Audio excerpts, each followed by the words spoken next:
तो इसमें 3 पैराग्राफ प्रभुपाद जी पर्पट में लिखते हैं और यहाँ बताया गया कि कैसे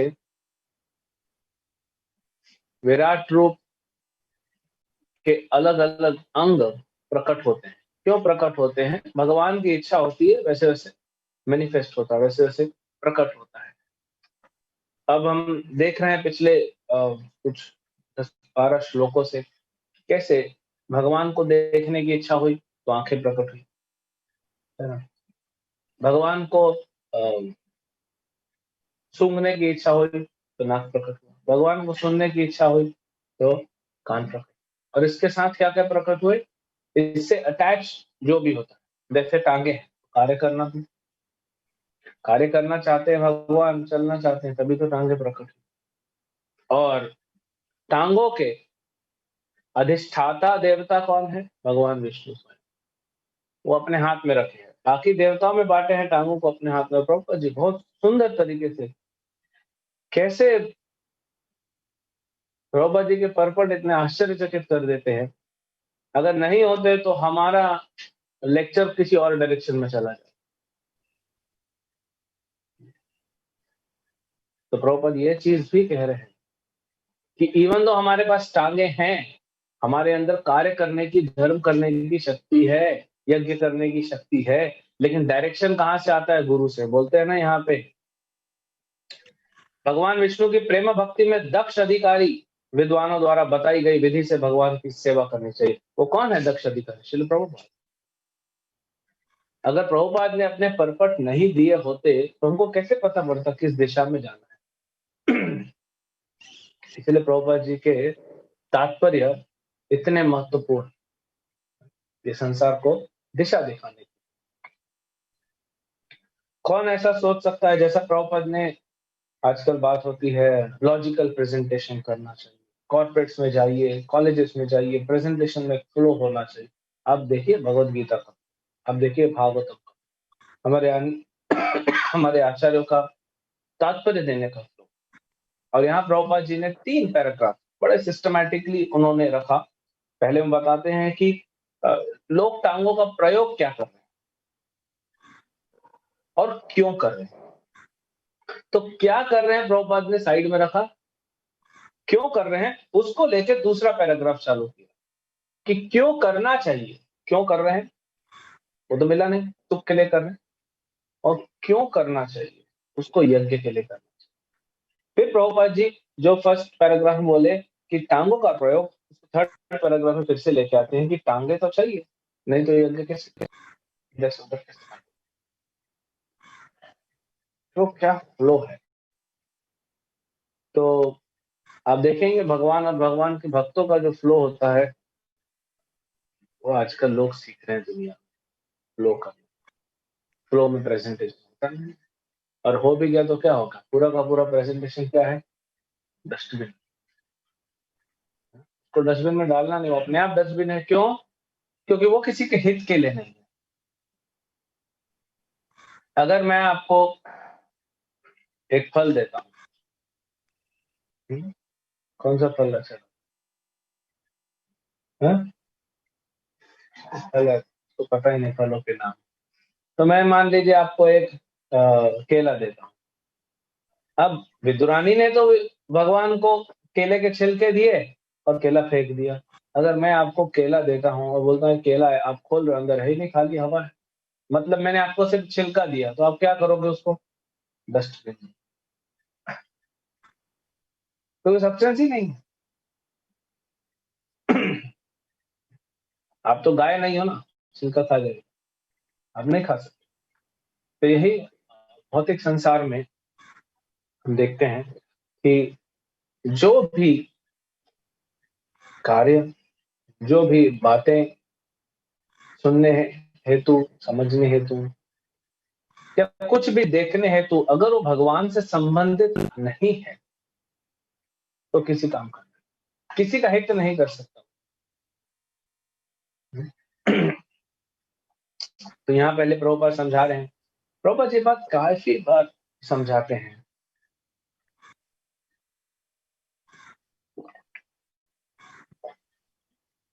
क्योंकि सेकंड कैंटो ना प्रभुपाद ने इसको चालू होने के बाद लिखा था।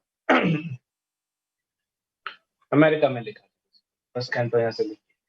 और प्रभुपाद ने इंडिया में भी देख लिया कि लोग कलकत्ता आते हैं दूर दूर से जॉब करने, बॉम्बे आते हैं दूर दूर से जॉब। आज हमको लगता है, इनफैक्ट आप अगर बॉम्बे, क्योंकि आप सब बॉम्बे वाले हैं, बॉम्बे की परिस्थिति देखिए, लोग एक डिस्ट्रिक्ट से दूसरे डिस्ट्रिक्ट जा ही रहे हैं ना, क्योंकि थाने टेक्निकली एक अलग डिस्ट्रिक्ट है, जिला है बॉम्बे से, दो अलग अलग डिस्ट्रिक्ट, तो थाने और बॉम्बे। यहाँ तक कि लोग कहाँ कहाँ से आते हैं, वो अंबरनाथ से आते हैं, हाँ? इधर लोनावला के पास से आते हैं, ये डेली, और इधर तो दहानू से आते हैं, इधर करजत भी जाते हैं, करजत से भी आते हैं, पूना से भी आते हैं लोग, नासिक से भी आते हैं, डेली अप डाउन। क्योंकि पूना में लिविंग कंडीशंस बोलते हैं सस्ता है, अपना घर है, लेकिन पैसा इधर है। तो प्रभुपाद ने देखा था, और यूएस गए प्रभुपाद तो देखे कि लोग एक फ्लाइट से, एक शहर से दूसरे शहर फ्लाइट लेके जा रहे हैं जॉब करने के लिए। एक मैनेजर को जानता हूँ, इंश्योरेंस कंपनी में है, वो 30 दिनों में, महीने में 29 दिन बाहर रहता है, और डेली फ्लाइट में किसी शहर में जाएगा, शाम को वापस आएगा, फिर अगले दिन जाएगा, फिर शाम। तो है तो बड़ा मैनेजर, पैसा भी बहुत कमा रहा है, बड़ी गाड़ी, बड़ा घर, लेकिन कर क्या रहे हैं? रहे तो पब्लिक ट्रांसपोर्ट में रहा है ना दिन भर। तो बस कंडक्टर भी वही करता है, बस में दिन भर घूमता है, रात को घर में सो जाता है। अब घर बड़ा हो छोटा, उसे करता है, जितना बनाया उसका आनंद तो ले नहीं पाया। तो प्रभुपाद ने यूएस में देखा कि लोग फ्लाइट्स में ट्रैवल करते हैं। प्रभुपाद ने सीधा सीधा कहा कि this is waste of resources, this is waste of energy, this is waste of time, waste of money, waste of human life.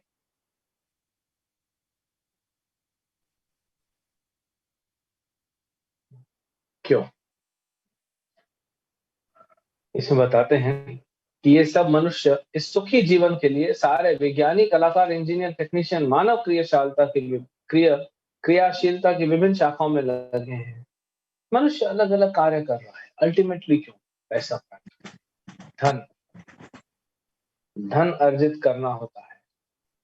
क्यों? धन से क्या मिलेगा? धन से सुख मिलेगा। तो प्रभुपाद जी बड़ा लॉजिकल प्रश्न रखते हैं, सुख मिला क्या? धन तो अर्जित किया, इतना मेहनत किया, सुख मिला? गधे को तो भगवान ने एक सजा दी हुई है, जो जीवात्मा को गधे का जीवन मिला, गधे का शरीर मिला, उसकी सजा क्या है? वो दिन भर मेहनत करेगा मुट्ठी भर घास खाने के लिए, पूरा दिन मेहनत करेगा, मुट्ठी भर घास खाएगा। अगर मनुष्य जीवन में, मनुष्य शरीर प्राप्त करने के बाद जीवात्मा सवेरे से रात तक काम करता है, तो चपाती खाने के लिए, तो फिर फर्क क्या है? कोई भेद रहा?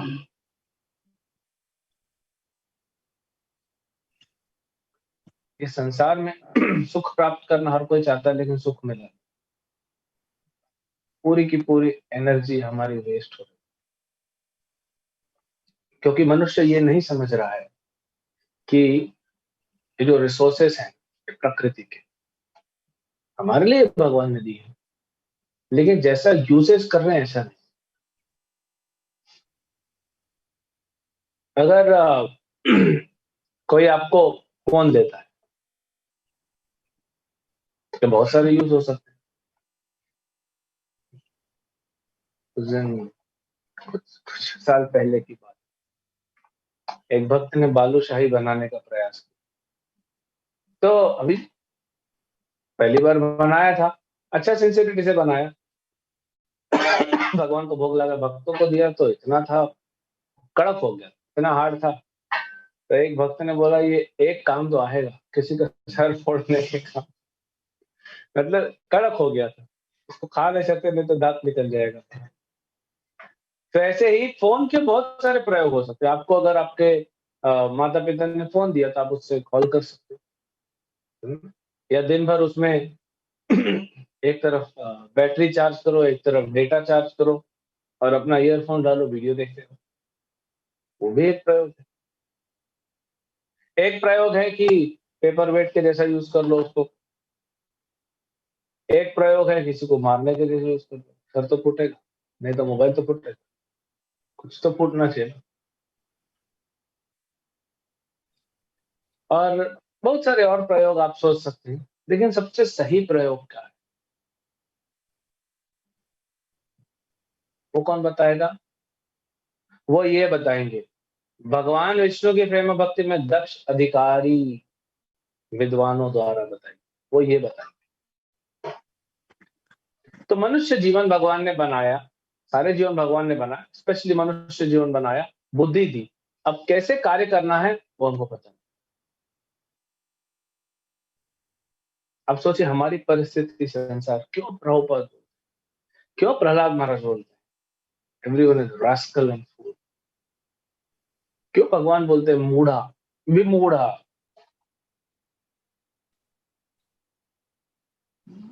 क्यों बोला जाता है? अब सोचिए बार-बार शास्त्रों में कहा गया, आचार्य द्वारा कहा गया, भगवान कह रहे हैं, कुछ तो कारण होगा, कुछ तो कारण होगा। क्योंकि हमको ये भी नहीं पता कि हमारा जीवन हमको कैसे जीना है। चलो पैसा बर्बाद किया, नो प्रॉब्लम। रिसोर्सेज बर्बाद किए, चलो ठीक। लेकिन अपनी शक्ति, जो आपको मनुष्य जीवन में जो शक्ति मिली है, वाइटल फोर्स जिसको प्रभुपाद जी कहते हैं पर्सनल, यानी आपकी एनर्जी जो है वो इसलिए बनी हुई है, हैं? कि आपकी एनर्जी बनी हुई है धर्म का कार्य करने, आपकी एनर्जी बनी है अपना उद्धार करने। क्यों बना है हमारा? गधा मजदूरी करने के लिए।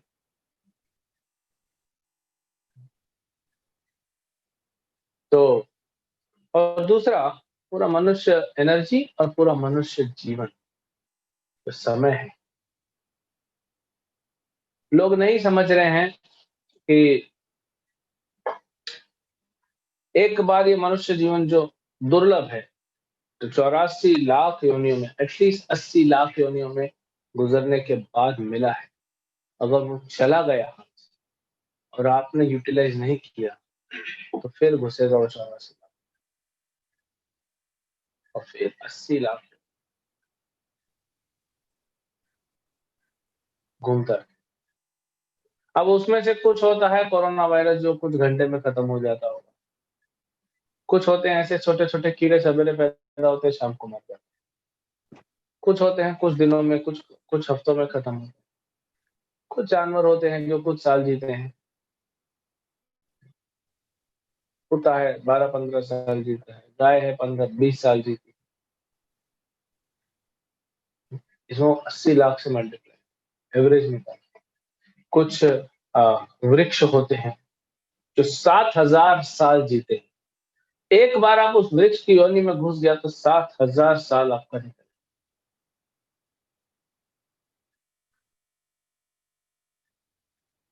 कितना वेस्ट। आप ये मत देखिए कि आपका 60 साल 70 साल मनुष्य जीवन का वेस्ट हुआ। आप हर योनि कितना जीती है उतना कैलकुलेट कीजिए, तो उतने लाखों करोड़ों वर्ष आपके वेस्ट हो गए। और फिर जब तक मनुष्य बन के आओगे इधर भक्ति करने मिलेगा नहीं मिलेगा।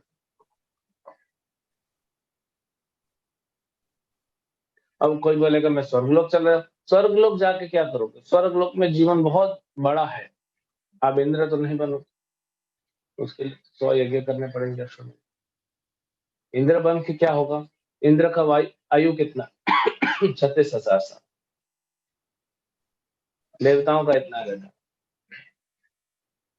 तो 36,000 साल वहीं बर्बाद हो गया। फिर वापस आना। तो ये जो समय और हमारी ऊर्जा, एनर्जी को हम जो वेस्ट कर रहे हैं, इसका भुगतान बहुत बड़ा करना पड़ेगा। अभी नहीं पता पड़ेगा। भुगतान बहुत बड़ा हो।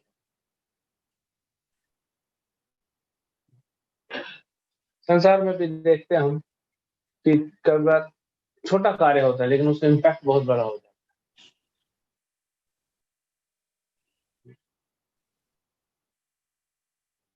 आपने किसी को ज़हर दे दिया, उसका इम्पैक्ट कितना बड़ा हो गया, उसकी मृत्यु हो गई।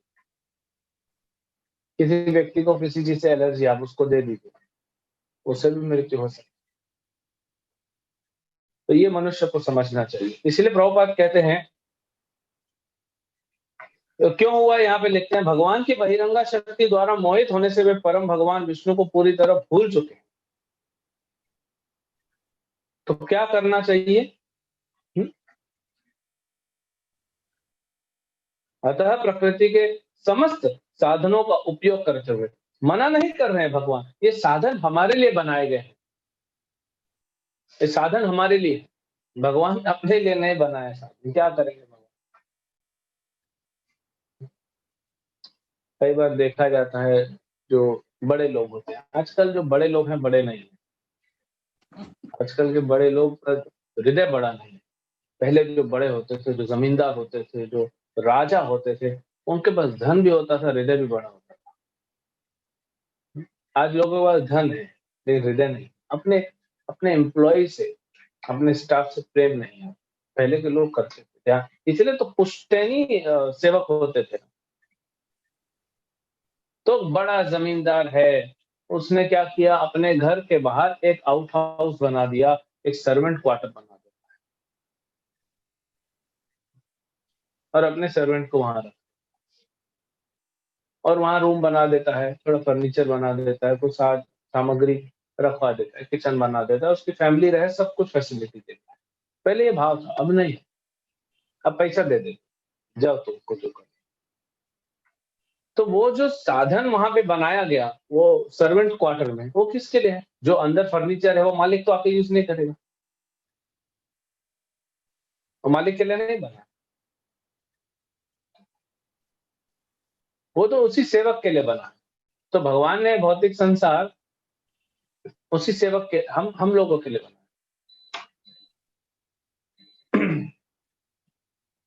तो ये सारी साधन, प्रभुपाद जी लिखते हैं, अतः प्रकृति के समस्त साधनों का उपयोग करते हुए, दुरुपयोग नहीं करना, उपयोग करना।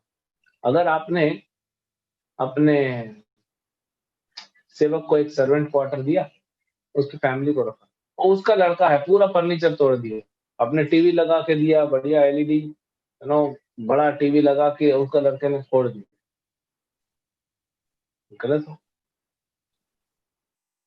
तो हम दुरुपयोग ना करें, साधनों का प्रयोग, उपयोग में लाएं। और ज्ञान में वृद्धि करके भी इस भौतिक, अच्छा, उपयोग करके भी कुछ मिलना नहीं है अगर आप भगवान से कनेक्टेड नहीं हो।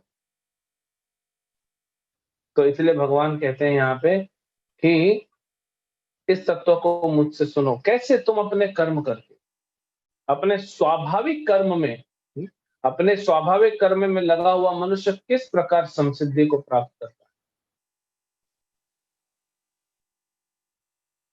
अपने स्वाभाविक कर्म। तो भगवान यहाँ पे देखिए मायावाद नहीं बोल रहे। अब संसार में क्या हो रहा है, ऐसे उनका ध्यान करिए।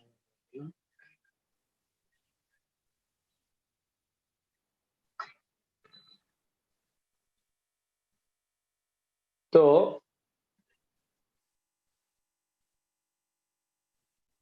आज बात करते हैं लोग इंडिविजुअलिटी की। एवरीवन इज इंडिविजुअल, सब पृथक पृथक है और सबको अपना डिसीजन लेना है, अपना जीवन कैसे जीना है वो सिखाया जाता है। किसी को कंट्रोल, किसी के डिसिप्लिन की जरूरत नहीं है।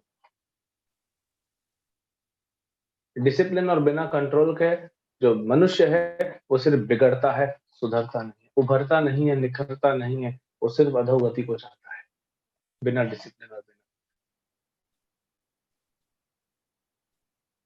तो आज सब बात क्या कर रहे हैं, इंडिविजुअलिटी होना चाहिए, लेकिन कर क्या रहे हैं, सब एक गधे जैसा काम। तो क्या बोलते हैं, भेड़ चाल, सब भेड़ जैसे, सारे के सारे एक ही एजुकेशन में जा रहे हैं। अब आप बोल रहे हो जब एवरीवन इज इंडिविजुअल, तो सबको एक ही एजुकेशन क्यों दिलाई जा रही है? जो लोग होते हैं ना, जो जो बड़बोले होते हैं, बड़ी बड़ी बातें करते हैं, लेकिन अंदर कुछ नहीं है, जैसे ढोल होता है। हाँ? ढोल बजता है तो आवाज बहुत करता है, लेकिन ढोल के अंदर क्या है? पोल है, खाली है। तो ऐसे ही ये संसार है, क्योंकि गाइडेंस नहीं है। न वो भगवान से, न भगवान के भक्त से दिशा ले रहे हैं, शिक्षा ले रहे हैं, तो इसलिए उनको पता नहीं क्या करना। भगवान बोल रहे हैं स्वाभाविक कर्म में लगा हुआ मनुष्य समसिद्धि को प्राप्त करता है। तो ये सारे रिसोर्सेस और आपको जो दिया गया वो रिसोर्सेस, ये संसार में दिया गया वो रिसोर्सेस, आपको दिया मतलब आपका शरीर, आपका बुद्धि, आपका मन, आपके पिछले कर्मों का फल, ये सबको प्रयोग में लाना है और लेके जाना है कहाँ? अपने आप को, आत्मा को लेके जाना है भगवान। ये बता रहे हैं उसके लिए यज्ञ करके मनुष्य जीवन की परम सिद्धि को प्राप्त कर सकता है। और भगवत गीता से हम समझते हैं यज्ञ, बार बार ये जो शब्द प्रयोग हो रहा है, यज्ञ का मतलब क्या है? यज्ञ का मतलब है कार्य। यज्ञ मतलब प्रिस्क्राइब्ड ड्यूटी। अब ये शब्द प्रिस्क्राइब्ड ड्यूटी क्यों कहा? सिर्फ ड्यूटी भी कह सकते थे प्रभुपाद जी, प्रिस्क्राइब्ड ड्यूटी क्यों कहा? जो हमारे लिए प्रिस्क्राइब किया। कौन प्रिस्क्राइब करेगा? देखिए मेडिकल स्टोर में हजारों हजारों प्रकार की दवाइयां, अलग अलग छोटे से मोटे टैबलेट होते हैं, कैप्सूल्स अलग अलग कलर के होते हैं, लिक्विड सिरप्स होते हैं अलग अलग कलर के, अलग अलग वैरायटी की, कोई सस्ता होता है, कोई महंगा होता है, बहुत वैरायटी होती है। आप गया कि आज मेरे को ये बीमारी हो रही है, मेडिकल स्टोर अंदर गया, इसलिए सेल्फ सर्विस नहीं होता मेडिकल स्टोर, कभी देखा है? दवाई की दुकान में सेल्फ सर्विस नहीं होता। आप राशन की दुकान में जाओ, हाँ, साबुन उठाना है, आप चुनने का अधिकार है। आप कुछ भी सामान अपना उठा सकते हैं, लेकिन कहीं दवाई की दुकान, हो सकता है हो भी आगे से कहीं हो गई हो, लेकिन दवाई आप खुद नहीं ले सकते। मेरे को ये वाली अच्छी लग रही है, मेरे को ये कैप्सूल है ना, कुछ टैबलेट्स आती है हार्ट शेप टैबलेट, मुझे हार्ट हार्ट के लिए होती है, और मेरे को ये बहुत अच्छा लग रहा है, हार्ट शेप है। मैं अपने बच्चों को भी खिलाऊंगा, उठा ली। ऐसा थोड़ी होता है। तो शास्त्रों में, आप संसार में छोड़िए, शास्त्रों में इतनी विविधताएं हैं, इतना कुछ दिया है शास्त्रों में। आप बोलोगे मैं पद्म पुराण से ये कर रहा हूं, मैं क्या है, वराह पुराण से ये कर, मैं विष्णु पुराण से ये पढ़ के आया। ये सारे पुराणों में कुछ ना कुछ दिया हुआ है। आप दूर मत जाइए, सिर्फ 500 साल पीछे जाइए, हरि भक्ति विलास, सनातन गोस्वामी, बड़े आचार्य छठ गोस्वामी, प्रमुख आचार्य, उसमें इतना कुछ दिया हुआ है, रिचुअल्स, इतना रिचुअल्स दिया हुआ है कि आप कंफ्यूज हो जाओगे क्यों दिया हरि भक्ति विलास में इतना, जो कर्म कांड जैसा दिखता है कि आप ये करोगे तो ये मिलेगा, ये करोगे तो, क्यों सनातन गोस्वामी ये कर्म कांड सिखा रहे? क्योंकि संसार पूरा कर्म कांड में लगा था, लेकिन वो कर्म कांड उनको कहाँ ले जा रहा था? अंधकार में। तो सनातन गोस्वामी ने क्या कर दिया, ये सारे प्रोसेसेस को लेके विष्णु से कैसे जोड़ा जाए, तो फिर उसमें लिखा विष्णु पंचक, चतुर्मास, कार्तिक मास, ये सब आ गया उसमें। जो भक्त नहीं है उनको उस लाइन पे भगवान विष्णु से जोड़ने के लिए, लेकिन प्रभुपाद ने ना विष्णु पंचक दिया, ना पुरुषोत्तम मास दिया, ना कार्तिक मास दिया, ना चतुर्मास दिया। और यहाँ पे प्रभुपाद क्या कह रहे हैं? भगवान विष्णु की प्रेम भक्ति में दक्ष अधिकारी विद्वानों द्वारा बताई गई विधि से भगवान की सेवा करनी चाहिए। हरिभक्ति विलास एक बड़ा मेडिकल शॉप है, लेकिन क्या आप जाके खुद मेडिसिन ले सकते हैं? वो मेडिसिन आपको डॉक्टर प्रिस्क्राइब करता है, वो प्रभुपाद। इस्कॉन में लाखों लोग हैं, कितने लोग 16 माला ध्यान पूर्वक कर रहे हैं?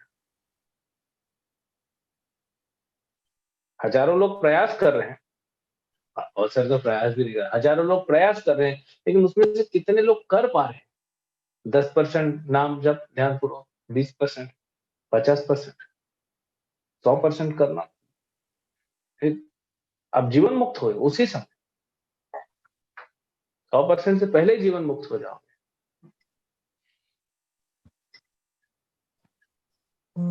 99% हमारी भक्ति किस पे टिकी हुई है? जप पे, प्रभुपाद जी पे, हरे कृष्ण महामंत्र।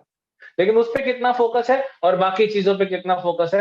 हर व्यक्ति अपने आप में देख ले, हर भक्त अपने आप को भक्त कहते हैं ना, तो हम देख लें।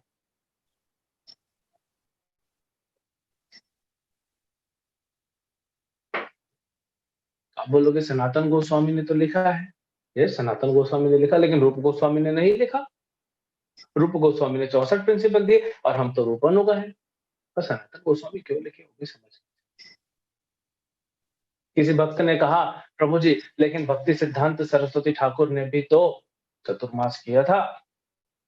तो कब किया था? भक्ति सिद्धांत सरस्वती ठाकुर ने तो ये वचन भी लिया था कि मैं 100 करोड़ नाम जप करूंगा। 9 साल लग गए मायापुर में रह के, उस समय उन्होंने चतुर्मास किया। तो आप भी 100 करोड़ नाम जप कीजिए, करिए। एक बार उन्होंने संन्यास लिया, इंस्टीट्यूशन चालू किया, फिर देखिए भक्ति सिद्धांत जी ने क्या किया। और भक्ति सिद्धांत सरस्वती ठाकुर ने जो भी किया, हम तो प्रभुपाद अनुगा हैं, हम तो इस्कॉन के हैं। हम तो नहीं कहते ना, कोई आपसे पूछे आप कहाँ से हो, हम तो नहीं बोलते हम गौड़िया मठ के हैं, हम चैतन्य मठ के हैं, हम रूप सनातन मठ के हैं, चैतन्य सारस्वत मठ के हैं। अलग अलग मठ है भक्ति सिद्धांत जी ने बनाए। हम तो नहीं कहते, हम कहते हैं हम इस्कॉन के हैं। तो भाई इस्कॉन के हो तो इस्कॉन के फाउंडर आचार्य को फॉलो करो। अधिकार है क्या हमें अन्य आचार्यों को फॉलो करने? हॉस्पिटल में बहुत सारे डॉक्टर होते हैं, आप अपनी मर्जी से नहीं जाते। आपका पेट खराब है तो आप गैस्ट्रोएंटेरोलॉजिस्ट के पास जाओगे, आप डर्मेटोलॉजिस्ट के पास नहीं जाओगे। अपनी मर्जी से नहीं चुन सकते। तो भगवान की किसी असीम कृपा से आप इस्कॉन में आए हैं तो फॉलो इस्कॉन। यही प्रभुपाद है। ये अपना अपना धर्म, कृष्ण कहते हैं ना, स्वे स्वे कर्मण्यभिरतः संसिद्धिम लभते नरः। स्वे स्वे, अपना अपना कर्म करो। हमारा अपना कर्म क्या है?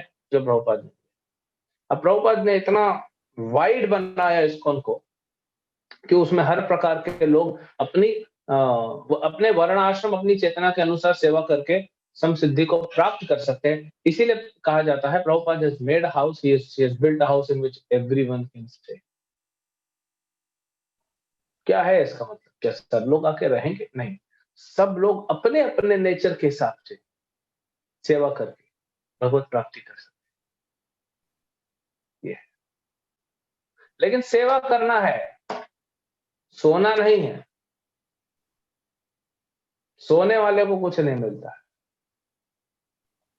सेवा करना है। अब अपने तो जी मेरा नेचर तो मैं बड़ा आलसी हूं, नहीं, आलसी कोई जीव नहीं होता, ये अनर्थ है आलस।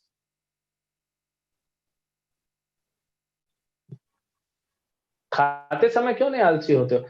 मैं तो बस आलसी हूं, मैं एक ही चपाती पर सब्जी दाल रोटी कुछ नहीं चाहिए, मीठा मीठा तो कुछ नहीं, मैं इतना आलसी हूँ कि एक चपाती खाने में बहुत टाइम लग जाता है और कुछ मत दो प्रभु। तब क्यों नहीं आलसी होते हम?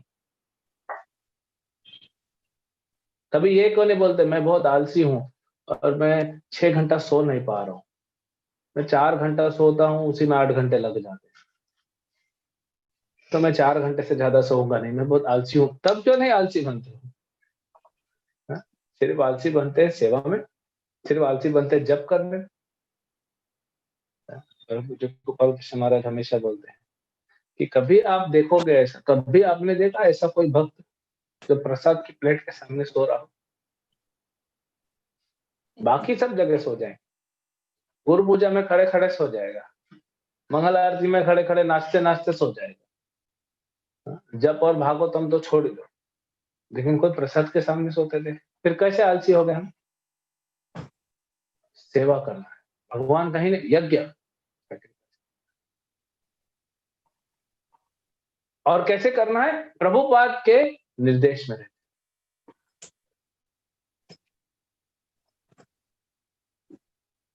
और उसमें भी प्रभुपाद के निर्देश ब्रॉड हैं, और आपको लग रहा है कि प्रभुपाद ने अलग अलग जगह पे अलग अलग चीजें कही है, मैं क्या करूं, तो आप अपने गुरु महाराज से पूछिए और स्पेसिफिक।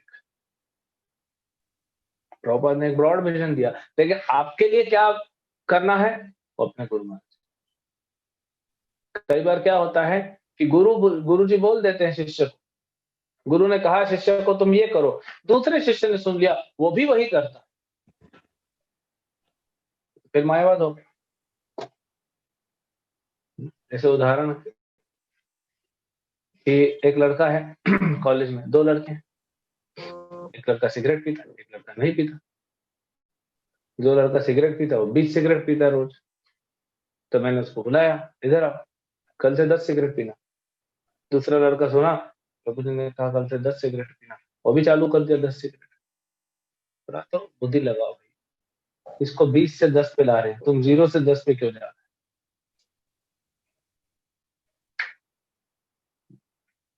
तो ये है, इसीलिए हमें गुरु की, चाहे दीक्षा गुरु हो चाहे शिक्षक हो, हमेशा आवश्यकता है। क्योंकि देखिए मुझे क्या करना है वो मैं अपने मन से नहीं बता सकता, क्योंकि मेरा मन तो मुझे चीट कर देगा। इसीलिए मुझे एक अथॉरिटी चाहिए जिससे मैं पूछूं, क्योंकि मेरा मन उनको चीट नहीं कर पाएगा जो मेरे ऊपर है। अभी प्रभुपाद का लेक्चर सुन रहा था बहुत सुंदर लेक्चर है, फिफ्थ कैंटो के, स्पेशली 5वें स्कंद के 5वें अध्याय के। अ, शुरू में तो थोड़े हैवी हैं, लेकिन श्लोक संख्या 15 से लेकर उसके बाद वाले जो लेक्चर्स हैं प्रॉपर के, सुनिए, हमें यही बताते हैं माइंड का, कैसे माइंड हमको, उसी में प्रभुपाद कहते हैं कि किसी को अगर आप प्रेम करोगे, प्रेम इन द सेंस, किसी को क्या बोलते हैं, प्रेम शब्द सही नहीं, how you spoil someone, basically आप किसी को बिगाड़ देते हो जब उसको डांटते नहीं, सुधारते नहीं हो तो बिगड़ता है। सुधारने के लिए टाइट होना पड़ता है, तब वो कंट्रोल में है। तो ये क्या है, शास्त्रों ने क्या किया, भगवान ने भगवत गीता के माध्यम से एक बाउंड्री बनाई, इसके लिए हमारे मन हमारी चेतना के लिए, इससे बाहर नहीं जाना।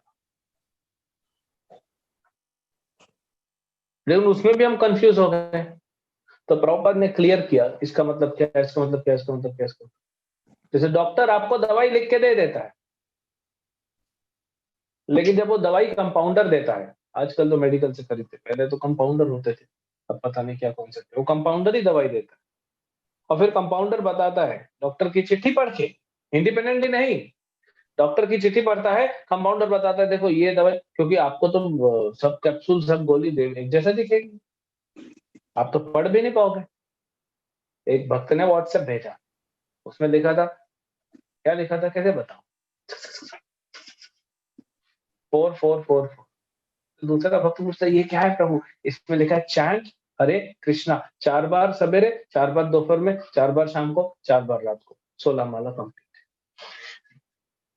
डॉक्टर के लैंग्वेज में चैंट को ऐसा CH लिख के छोड़ दिया, फिर H लिख के छोड़ दिया, तो समझ में नहीं आ रहा, तो ये प्रिस्क्रिप्शन है।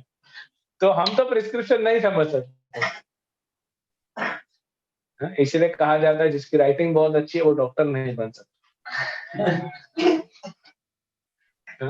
क्योंकि डॉक्टर लोग की राइटिंग अच्छी नहीं होती, या तो फिर पता नहीं, जो डॉक्टर हो वही जानता है, या तो मेडिकल में सिखाया जाता होगा, मैं शपथ लेता हूँ कि मैं कभी क्लियर नहीं लिखूंगा वो क्या लिखा है किसी को समझ नहीं।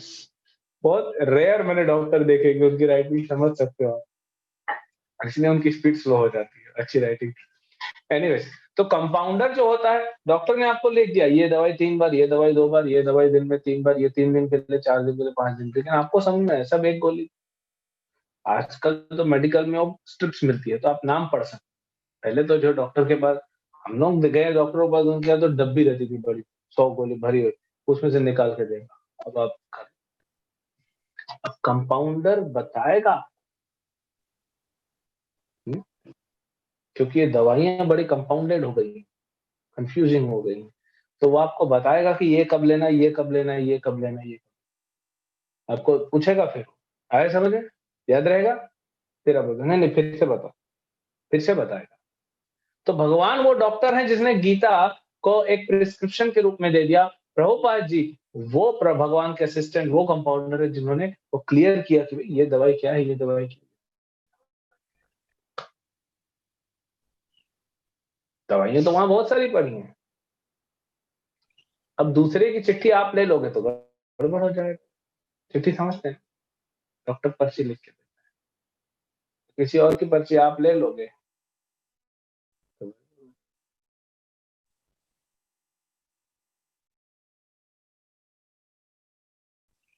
इस बात है कि पहले तो मनुष्य अपनी पूरी ऊर्जा, अपने पूरे जीवन समय बात इधर से उधर जा के लिए कर रहा है, सुख उसको मिल नहीं रहा है। तो कैसे सुख मिलेगा? भगवान का श्लोक, यहाँ भगवत गीता का श्लोक, 2 श्लोक को प्रभुपाद जी प्रस्तुत करते हैं कि अपने स्वाभाविक कर्म से हम धर्म करेंगे, यज्ञ करेंगे, तब समसिद्धि लभते नर, तब समसिद्धि मिलेगी। और कैसे वो प्राप्त करेंगे? गुरु के निर्देश पे लिखते हैं, जीवन में विभिन्न प्रकार के लगावों का होना हानिकारक नहीं है।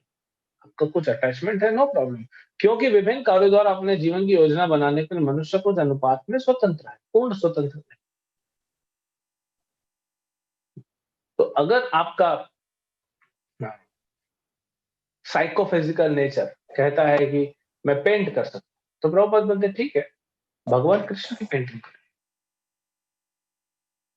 अगर कोई बोलता है मैं गा सकता हूँ, कीर्तन, तो मैं दूसरों को अच्छे से कन्विंस कर सकता हूँ, प्रचारक बनो, पुस्तक वितरण करो। भगवान से कैसे जोड़ो, ये कौन बताएगा? ये गुरु बताएगा।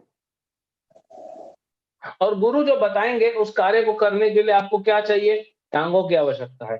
तो प्रभुपाद जी लिखते हैं, ऐसे कार्य करने के लिए शरीर का सबसे महत्वपूर्ण अंग टांगे होती है, क्योंकि इसके बिना एक स्थान से दूसरे स्थान नहीं जाया जा सकता। अतः भगवान मनुष्य की टांगों पर विशेष नियंत्रण रखते हैं। भगवान गाइड करते हैं, इधर मत जाओ, इधर जाओ। जो गाइडेंस के बाहर होता है वो सिस्टम से बाहर हो जाता है। एक व्यक्ति एक रेस्टोरेंट में गया, उसमें 2 दरवाजे लिखे हुए थे सेक्शन में, शाकाहारी, मांसाहारी। इसने बोला रोज तो मांसाहारी खाऊंगा, आज शाकाहारी खाऊंगा। शाकाहारी दरवाजे में घुस गया।